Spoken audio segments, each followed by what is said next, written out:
Hello guys, how to combine multiple photos, live photos into a single video clip on your iPhone. You can easily convert multiple photos into a video clip. Here is how to do this. Tap on Photos app of your iPhone and here scroll down and you will find the option live photos and select photos which you want to combine.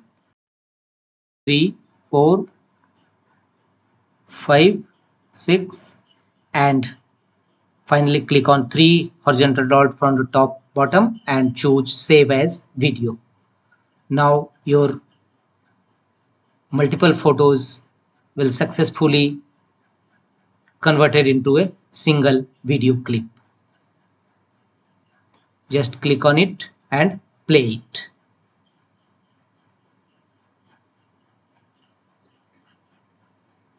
That's all.